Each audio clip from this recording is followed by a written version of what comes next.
C'est quoi cette rébellion Feu Noir dont on parle souvent dans la série A Knight of the Seven Kingdoms? Aujourd'hui, je te présente cette période très importante dans l'univers de Westeros, comment une guerre civile a-t-elle pu éclater à Westeros 70 ans après la Danse des Dragons, comment Daemon Feu Noir a-t-il tenté de s'emparer du trône de Daeron II, qui ont été les personnages principaux de ce conflit, comment la bataille de l'Herbe Rouge a mis fin à la guerre. Si tu te poses ce genre de questions, t'es au bon endroit parce que j'ai toutes les réponses dans cette vidéo Lore et Légende dans l'univers de Game of Thrones. À la fin de cette vidéo, tu sauras tout sur la première rébellion Feu Noir. Les graines de la guerre sont souvent plantées en temps de paix, et c'est exactement ce qui s'est passé pour la rébellion Feu Noir. Il faut remonter à 161 après Conquête pour bien comprendre les origines de cette rébellion qui a secoué jusqu'aux fondations du règne des Targaryens à Westeros. À cette époque, c'est Baelor Ier Targaryen qui est roi des Sept Couronnes et au bout de nombreux efforts personnels, il obtient la paix avec Dorne. Pour la première fois depuis la conquête d'Aegon, les Sept Couronnes sont véritablement unifiées. Baelor est marié à sa sœur, Daena, mais leur mariage ne sera jamais consommé. Rapidement au début de son règne, il demande l'annulation du mariage et exige qu'on l'emprisonne avec ses sœurs, Rhaena et Elaena, dans ce qu'il appellera leur cour de beauté. Plus tard, elle sera appelée la crypte aux vierges. Tout ça pour préserver leur innocence et les protéger de la luxure des hommes. Mais en 170 après Conquête, Daena donne naissance à un bâtard du nom de Daemon Waters, dont elle refusera de donner l'identité du père. Cependant, beaucoup à l'époque pensent déjà qu'Aegon Targaryen était responsable. Aegon Targaryen, c'est le fils de Viserys, qui est l'oncle de Baelor et la main du roi à cette époque. En apprenant la nouvelle, le roi démarre un jeûne de 40 jours qui causera sa mort en 171 après Conquête, après 10 ans de règne. C'est son oncle qui lui succède et prend le nom de Viserys II. Son règne ne durera qu'une année malheureusement, il meurt en 172 dans des circonstances troubles à l'âge de 50 ans. Certains en effet soupçonnent qu'il aurait été empoisonné par son propre fils, Aegon, qui lui succède sur le trône sous le nom d'Aegon IV. Il faut savoir qu'Aegon IV est tout sauf un roi exemplaire, il adopte un style de gouvernement corrompu, où tout seigneur peut obtenir plus ou moins ce qu'il veut tant qu'il répond à ses exigences de luxure. Il cultive en effet des relations avec des dizaines et des dizaines de maîtresses tout au long de son règne. Ces affres lui valent d'ailleurs le surnom d'Aegon l'Indigne. Ce faisant, il donne naissance à de nombreux bâtards, avec les nombreuses prostituées qu'il côtoie, mais aussi avec des femmes de haute naissance. On fait d'ailleurs une distinction entre les bâtards de basse extraction d'Aegon et ceux nés de femmes nobles. Ceux-là, on les appellera les grands bâtards. Je vous cite les plus importants d'entre eux, qui reviendront tout à l'heure dans le récit. Il y a Daemon Waters, fils de Daena Targaryen, il y a Aegor Rivers, fils de Barba Bracken, et enfin Brynden Rivers, fils de Melissa Nerbosque. Souvenez-vous de ces noms car ils reviendront dans la suite de l'histoire. Le règne d'Aegon IV durera 12 ans et sera marqué par tout genre de dépravation. Son propre fils, Daeron, s'oppose à lui quand il est en âge de lui tenir tête, ce qui lui vaut de nombreuses critiques publiques de la part du roi. Aegon IV ira même jusqu'à mettre en doute sa naissance, si bien qu'à l'époque, une rumeur commence à évoquer la proximité de Nerys, mère de Daeron et épouse d'Aegon IV, vis-à-vis de son frère, Aemon le Chevalier Dragon. Ces accusations d'adultère ont surtout pour but de discréditer Daeron à la cour de Port-Réal. Le roi menace d'ailleurs régulièrement son fils aîné de le déshériter, mais malgré tout, certains prennent le parti de Daeron, tandis que d'autres restent fidèles à Aegon IV et à ses mœurs dépravées. Il va même jusqu'à adouber lui-même le bâtard Daemon Waters après sa victoire lors d'un tournoi d'écuyer en 182 après Conquête. Pour ajouter l'insulte à l'injure, Aegon IV va même jusqu'à offrir l'épée d'acier valyrien Feu Noir à Daemon. Pour rappel, c'est l'épée d'Aegon le Conquérant lui-même, une arme que les rois Targaryens se lèguent de génération en génération. Ce faisant, Aegon IV reconnaît officiellement qu'il est son père, et Daemon Waters décide alors de se nommer Daemon Feu Noir, du nom de l'épée, et adopte ses propres armoiries, un dragon à 3 têtes noires sur fond rouge, soit l'exact inverse des armes de la maison Targaryen. Au moment de sa mort, en 184, Aegon IV décide de légitimer l'intégralité des bâtards qu'il a enfantés durant sa vie, et il y en a beaucoup. Alors qu'il est un héritier fragilisé toute sa vie par son propre père et des dizaines de bâtards potentiels prétendant au trône, le règne de Daeron II commence avec de nombreux doutes. Daeron II fait tout pour montrer sa légitimité en tant qu'héritier, il adopte la couronne de son père pour tenter d'apaiser les rumeurs concernant sa naissance, il essaie également d'avoir des relations apaisées avec les prétendants, dont Daemon Feu Noir. En tant que roi, Daeron II fait aussi tout son possible pour revenir sur le style corrompu de son père, il mettra 1 an à nettoyer le guet de la ville de Port-Réal de ses éléments les plus sales. Et ce modèle, prenant la droiture, lui vaudra à terme d'être surnommé Daeron le Bon. Mais ça n'empêchera pas d'autres de vouloir le discréditer en tant que roi illégitime, certains sont même tentés par l'idée de le remplacer. Il y a un truc qu'il faut bien comprendre, c'est que ça fait près de 2 siècles que les seigneurs du Bief et des Marches de Dorne combattent contre les Dorniens au sud des Montagnes Rouges. Malgré l'unification effective des 7 couronnes menée par Baelor Ier, ils ont donc beaucoup de mal à voir ces nouveaux alliés comme autre chose que des anciens ennemis. Et ça explique que bon nombre d'entre eux voient d'un très mauvais œil le rapprochement entre Daeron II et Dorne, à qui il offre de nombreux avantages et de nombreuses positions importantes à Port-Réal.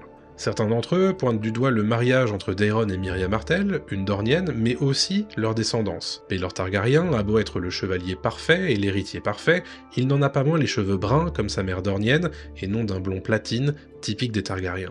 Alors forcément, pour les opposants à Dorne, ça pose problème, et ils ont au fait de s'intéresser à un prétendant qui ressemble plus à un Targaryen, et surtout, qui pourrait bouter Daeron et son laxisme pro-Dorne hors de la salle du trône. Si tout l'univers du Trône de Fer et son lore ça t'intéresse, sache que t'es au bon endroit, je parle tout le temps de ça, donc n'oublie pas de t'abonner avec la cloche pour ne rien rater des prochaines vidéos.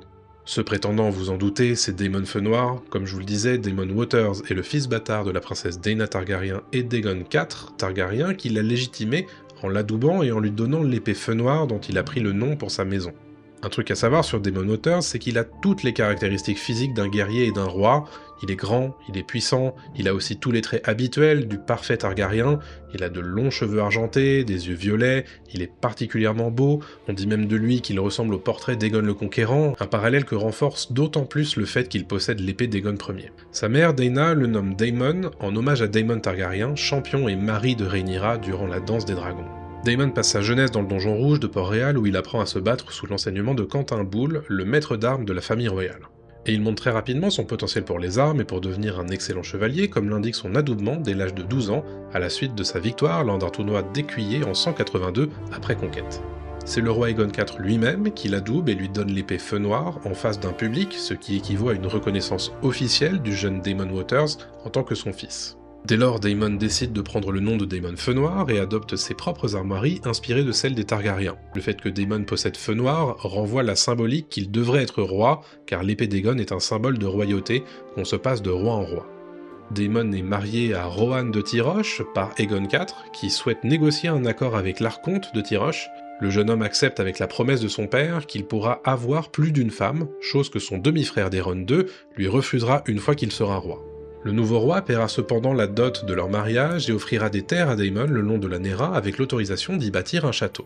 Durant son mariage avec Rohanne, Daemon enfante 7 fils dont 2 jumeaux, Aegon et Aemon, mais aussi 2 filles. Au combat, Daemon Feu Noir porte une armure faite de plaques noires avec un aume marqué par des ailes de dragon de chaque côté. En 187, après conquête, alors qu'il participe à un tournoi, Daemon accède à la finale où il est vaincu par le fils aîné de Daeron II, Baelor Targaryen, qu'on appellera désormais Baelor Brise-Lance. Alors que la défiance entre Daeron II se fait de plus en plus forte chez certains seigneurs, des membres de l'entourage de Daemon Feu Noir le poussent pendant plusieurs années à se déclarer roi des 7 couronnes. On raconte qu'un autre grand bâtard, Aegor Rivers, mais aussi Sir Quentin Boulle, ont joué un rôle important pour convaincre Daemon. Sache que je dépends de mes soutiens pour rémunérer mes activités sur YouTube, alors si tu veux donner un coup de main, pense à rejoindre la chaîne YouTube ou bien soutiens sur ma page Ko-fi ou Ulule. En contrepartie, tu obtiens mes vidéos en avant-première ainsi que des vidéos en exclusivité. Un grand merci à tous ceux qui me soutiennent déjà. Alors il n'y a pas vraiment eu de véritable point de bascule ou de moment qui a causé le basculement vers la rébellion ouverte. Toujours est-il qu'en 196 après conquête, Daemon Feu Noir, alors âgé de 26 ans, compte désormais s'autoproclamer roi. Bryndon Rivers, un autre des grands bâtards d'Aegon IV, fait en sorte que l'information atteigne les oreilles du roi Daeron II, qui ordonne à la garde royale de se saisir du prétendant. Mais immédiatement, Daemon est exfiltré de Port-Réal avec l'aide de Quentin Boulle, le maître d'armes du Donjon Rouge. La rébellion peut désormais commencer. On raconte que la moitié du royaume aurait pris le parti de Daemon Feu Noir, aussi appelé le Dragon Noir en raison de ses armoiries, mais il s'agit en toute vraisemblance d'une grosse exagération. Déjà, aucune des grandes maisons de Westeros n'a pris son parti, et toutes les maisons du royaume n'ont pas nécessairement déclaré leur allégeance non plus. La plupart des soutiens de Daemon Feu Noir se situent dans le Bief et dans les terres de l'Orage, ces terres toujours hostiles à Dorne, surtout chez les seigneurs situés à la frontière avec la région sud, qui n'appréciaient pas la paix nouvellement négociée avec les Martels. Parmi les soutiens des rebelles Feu Noir, les maisons Bracken, Costain, Augry, Peake, Chaunet, Pesland, Sunderland ou encore Ferbois.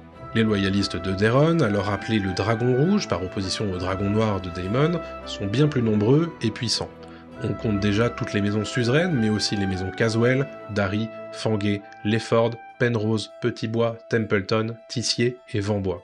Certaines maisons ont été incapables de faire un choix et ont préféré soutenir les deux prétentions. C'est le cas par exemple des maisons Burpuy, Hightower, du Rouvre et Tarbeck.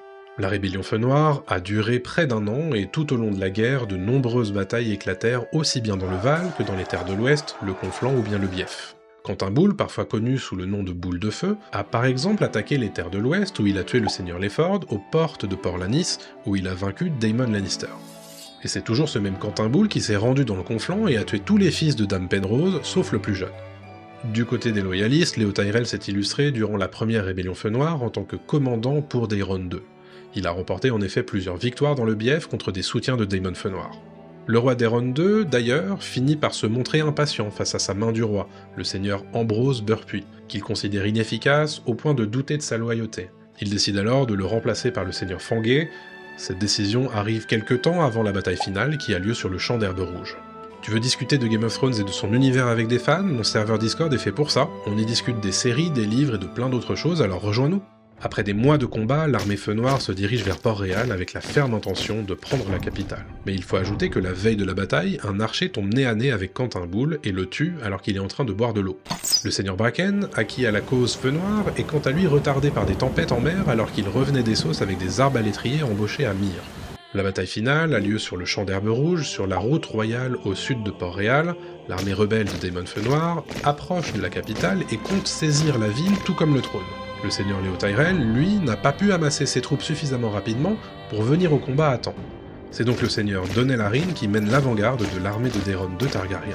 Ces lignes, cependant, sont vite brisées par Daemon Feu Noir, mais le chevalier Gwyn Corbray de la garde royale se porte à leur secours avec des renforts. Dans le chaos de la bataille, un duel démarre entre Daemon Feu Noir, le dragon noir, et le garde royal. Une armure blanche contre une armure noire. Les deux chevaliers se battent avec une épée en acier valyrien, Daemon possède Feu Noir, tandis que Corbray, lui, se bat avec Dame Affliction. On raconte que le duel a duré près d'une heure, avant que Daemon prenne le dessus sur son adversaire et blesse Gwyn. Daemon aurait alors demandé à ce que Corbray soit escorté à l'écart du combat. Pendant ce temps, Brynden Rivers mène ses archers, les dents de corbeau, sur une position surélevée, la crête en pleurs, et fait pleuvoir les flèches sur le champ de bataille, et particulièrement Daemon et ses commandants. Ce faisant, ils réussissent à tuer bon nombre d'entre eux. Aegon Feu Noir, fils aîné de Daemon, meurt peu après, tout comme son père, Daemon Feu Noir, tué par les pluies de flèches des hommes de Brynden Rivers. Aemon Feu Noir, le frère jumeau d'Aegon, ramasse l'épée Feu Noir avant de mourir sous les flèches lui aussi. L'armée rebelle menace d'entrer en déroute, mais Sir Aegor Rivers rallie les troupes et mène la charge contre les Dents de Corbeau. Un duel éclate entre Aegor et Brynden Rivers, feu sanglant il laissera un œil. C'est alors qu'arrivent les princes Baelor et Maekar Targaryen. Les deux fils de Daeron II mènent un host composé de lanciers dorniens et d'orageois. L'armée est séparée en deux forces, l'une menée par Maekar, rallie l'avant-garde et forme un mur de boucliers, tandis que l'autre, menée par Baelor, écrase l'armée rebelle sur l'avant-garde tel un marteau sur une enclume. C'est d'ailleurs le nom que portera cette manœuvre dans une chanson chantant les exploits de Maekar et Baelor à Herbe Rouge. L'histoire ne se souvient pas du nombre de soldats impliqués dans la bataille, mais 10 000 hommes moururent ce jour-là, et bien plus encore furent blessés. La mort de Daemon Feu Noir et de ses deux fils aînés marque officiellement la fin de la première rébellion Feu Noir. À la fin de cette rébellion, le roi Daeron II se montre intransigeant avec les seigneurs rebelles qui perdront titres, richesses et terres à la suite de leur défaite. Aegor Rivers a cependant survécu, récupéré l'épée Feu Noir et réussi à s'échapper vers les cités libres avec la veuve de Daemon et leurs enfants survivants. À Tyroche, Aegor et les enfants de Daemon Feu Noir continueront à comploter pour reprendre le trône à ceux qu'ils considèrent comme des usurpateurs. La première rébellion Feu Noir est assurément un échec, dans le sens où au bout d'un an de guerre, ce sont les loyalistes de Daeron II qui l'emportent. Mais elle met en lumière à quel point le règne des Targaryens est fragile. En accordant par mesquinerie l'épée Feu Noir à Daemon Waters et en légitimant l'intégralité de ses bâtards, Aegon IV a causé non seulement la première rébellion Feu Noir, mais il a aussi démarré une série de rébellions qui dureront plusieurs générations. Car le royaume est en péril quand il y a trop peu de successeurs, mais aussi quand il y a trop de prétendants. En 196 après conquête, les Targaryens ne possèdent plus de dragons depuis déjà 40 ans, ce qui les laisse vulnérables à des attaques armées plus classiques, mais aussi ça met fin à l'assurance de leur supériorité sur le commun des nobles. En effet, qu'est-ce qu'un Targaryen sans dragon si ce n'est un seigneur tout à fait classique, à part ses cheveux argentés et une tradition de consanguinité? La première rébellion Feu Noir montre en tout cas que les seigneurs de Westeros se posent de plus en plus la question et sont prêts désormais à prendre les armes pour détrôner ceux qu'ils jugent illégitimes. C'est aussi la première guerre civile sur le continent de Westeros depuis la Danse des Dragons, un peu moins de 70 ans plus tôt. De la première rébellion Feu Noir résultera un climat de défiance envers le règne de la dynastie Targaryen, défiance qu'on voit bien dans la série Night of the Seven Kingdoms. Voilà, maintenant tu sais tout sur la première rébellion Feu Noir, à laquelle on fait référence dans la série Night of the Seven Kingdoms. Tu aimes ce genre de vidéo lore sur Game of Thrones? Like, commente et abonne-toi, et avant de nous quitter, je te recommande cette vidéo pour rester dans le thème.